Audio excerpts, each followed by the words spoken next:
Adam and Eve lived a peaceful life in the Garden of Eden. They were never absent from food.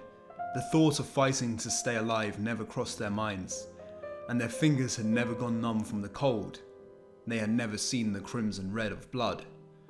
So peaceful was their life that they walked side by side with snakes, never flinching, not worried about the dangers they might pose. It was the Gnostic Christians who did not believe this world was paradise. They believed it was a prison, constructed by Yaldabaoth, the prideful, blind god who kept mankind asleep in his ignorance.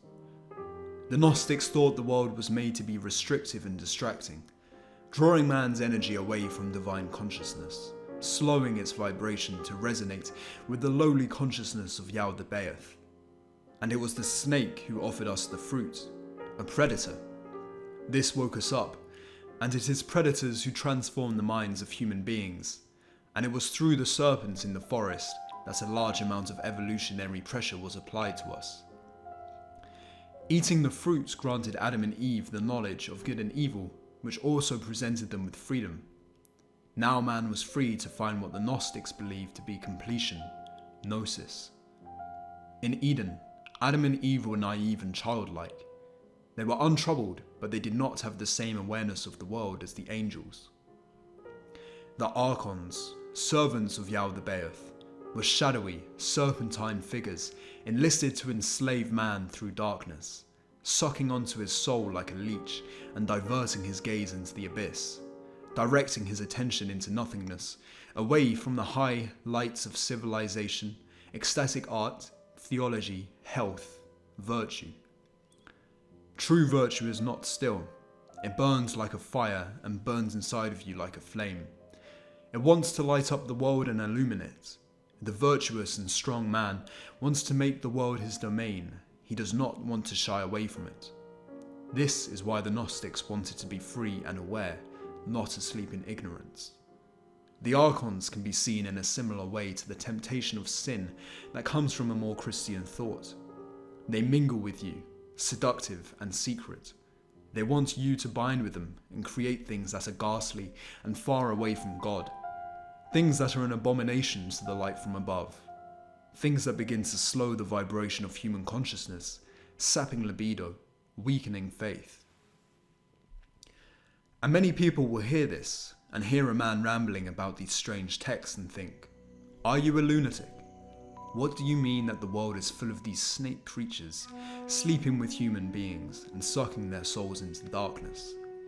This is just not the world, and this is so far from what I experience day to day." But the people who see these stories in this way fail to see how these stories are important and relevant to their own lives. They fail to see how the pattern of this strange myth reproduces itself everywhere. The film The Matrix is almost a perfect replica of this myth. Mankind in the Matrix is a battery capable of higher consciousness, but trapped by these inorganic, ungodly rulers. People walk asleep inside a false reality blissfully like Adam and Eve, but they do not awaken to the truth. They have little strife that is actually fruitful, and they remain unfree. And again, the voice of the sleepwalkers calls out, "What do you mean people walk inside a false reality? I am here, and I see the world around me, and this is what is real. I know what is real because I feel it." But I'll explain the extent to which we should take this idea of Archons more seriously. Notice how the idea of the Matrix is being spoken of by people like Andrew Tate at the moment. The idea of people being plugged into some sort of false reality. The reason for this and why it's so popular is that we grow up and adopt certain beliefs and ideas, and we take them as an absolute certainty, and sometimes we cannot even comprehend people who do not share these beliefs, without conceptualizing them as either some form of monster or some form of enemy. Perhaps you grew up believing that the idea of God was ridiculous, and saw it as basically a bunch of adults believing in some strange fairy tale that you grew out of immediately. And this gives you a feeling of superiority, and you don't recognize that most of these believers are thinking of something completely different when you say the word God and they do. Something that has spoken to them and been with them privately, and move their life in a secure, sober, and positive direction. Perhaps you were taught at a young age that competition is some sort of negative, and it would be best if everyone could get along and no one could lose and be left out. Maybe you even believe it is wrong to desire to win. A few years later, of course, perhaps you realize that competition can be healthy or even necessary, and that your instinct to win can actually transform the world into something beautiful, and that you and other people can try their best and lose in a dignified way, respecting those who have managed to succeed even further than you. Maybe you have gone your whole life without really questioning the complexity of what money is and the fiscal system, without realizing that money is more or less arbitrary and exists largely as a psychological entity and nothing else. Money passes hands and certain people receive staple foods and more time in their residence, whereas others, using the situation to their advantage, get mansions and super yachts. And this is all because these things are given to them by other people. This is because people trust the system at large and distribute resource and influence within it. We hold on to our money as though it is real, when its true nature is constantly in flux in ways that we don't see. The fear of death limits the minds of almost all humans, and the food we eat at these current times saps our health and vitality. Our habits lead us to forget what human beings are capable of, because we are neutered and we shine dimly.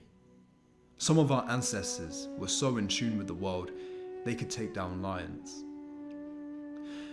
And what the Gnostics were trying to get at was that the world is full of these forces that blind us and trap us and stop us from realizing a higher consciousness and higher purposes.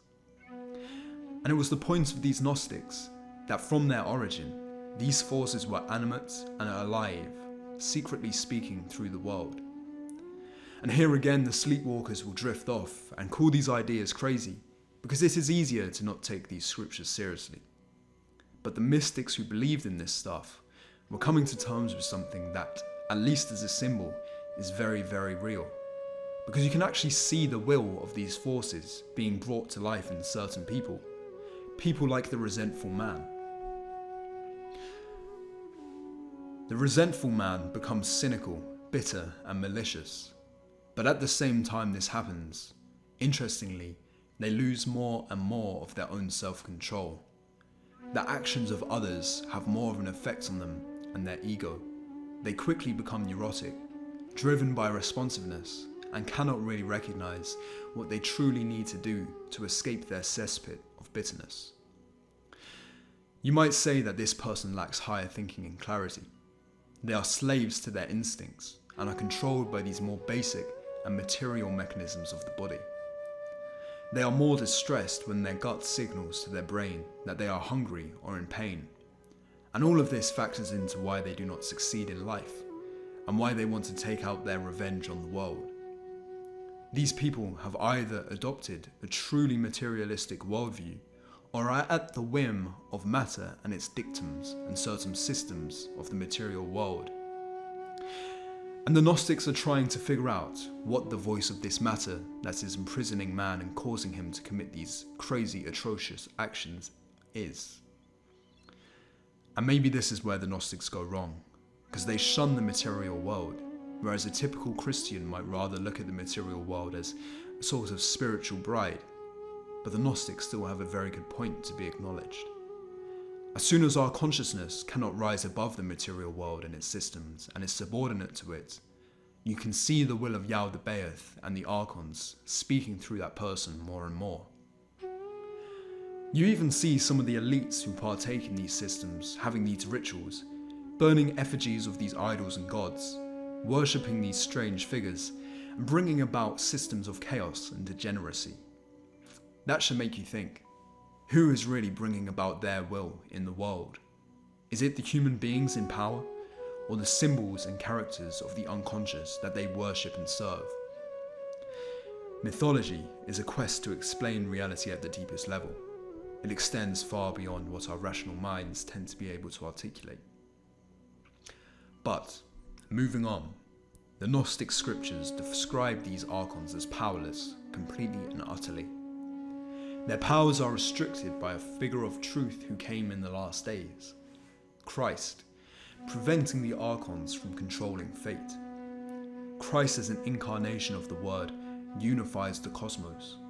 The Archons become powerless and tragic actors, since their mission ultimately fails. While the Archons are powerless, man contains within himself the spirit of the All, the Gnostic God, which is the true power of the cosmos. Mankind plays a part in the creation of reality. The Archons, seeing this, exploit mankind by lowering his consciousness and creating abominations conjoined with him. The Gnostics speak of these Archons attempting to defile Eve sexually, without realizing that Eve has fled from them and that they are mingling with a shadowy image of her. It is no wonder the Gnostics were persecuted for telling such stories. Eve is the mother of mankind. She is responsible for bringing the future generations into existence and shaping them into what they are. It was Eve who gave the apple to Adam, which woke him from his ignorance. This can be seen as a parallel to the rejection men experienced at an early age from women. Men quickly realized that they must become something worthy of existing into the next generations, and man's form is therefore cultivated by women. The Archons wish to mate with Eve and entangle themselves with mankind, for mankind has spirit from that which is above. Yaldabaoth wishes to rule over man to prove himself the powerful God. He therefore wishes to make man like himself, an abomination, devoid of the true freedom that they were gifted. This is the same as the spirit of arrogance in those who think themselves above any higher power. They give up higher aims and the voice of the Archons begins to speak through them again. They become decrepit, and this is exactly what happens when people perversely seek to bring new things into existence. The perverse unite with Eve in the imagination, tricking themselves into feelings of power and believing that they are generating mankind anew. They instead are mingling with her image. Their satisfaction is fruitless and their desires only serve themselves. Think of porn as an example. Even when those who have abandoned connection to what is above find some success in the world, the legacies they leave are not their own. They have lost their individuality by serving desires that they do not truly control, and their actions do not move mankind forwards in a new direction, they only poison. Now, how does all of this relate to Friedrich Nietzsche? Nietzsche relentlessly criticized religions for their ascetic nature. Nietzsche wanted you to embrace the voice of your soul, to dance with your desires and to drink in every bittersweet moment of life. And Nietzsche would likely have had some very harsh words for the practices of the Gnostics, dedicating their lives to an obscure gnosis and seemingly being very ineffectual in the real world, living in secrecy and denial. This is antithetical to a lot of ways life wishes to express itself. Nietzsche calls you to listen to the voice of the soul and to the voice of your passions. And this becomes something many people fear about Nietzsche's philosophy. Nietzsche does not want you to reject that which is from within. He believes that the highest forms our species has ever produced are obliged to express their will to power. And this makes most of us very concerned about what direction this would lead. What if these overmen Nietzsche wishes to create care little for us and doom us to poverty and slavery? If such a man came about and was powerful and unrestrained, who did not submit himself to a higher power, perhaps again we would see the voice of Yaldabaoth begin to echo through him, and the Gnostic myth would turn frighteningly real. And this turns many away from Nietzsche's thoughts, perhaps even away from some genuine virtuous instincts he promotes too. But what these people lack, for better or worse, is Nietzsche's faith in the overman, a being free from the spirit of gravity, Promethean in his quest to adorn new values. Nietzsche believes this being will inevitably lead mankind towards the light, and his goal therefore remains subordinate to something higher. Nietzsche hopes mankind can roar defiantly in the face of any shadowy ruler that wishes the world to be our prison, and he hopes that we can claim the world as our own. But the Gnostics are doubtful that this is where true salvation will lie for us. They believe that the world will run out of space or simply swallow us, and this will leave us entangled with the Archons. Only through an assimilation of knowledge will we be free. The Christians believe the world will be inherited by the meek, and the apocalypse draws closer day by day. All of these forces in these days are interacting with each other, and they are playing a part in the direction of the future that is rapidly approaching. Which way will your soul lead you?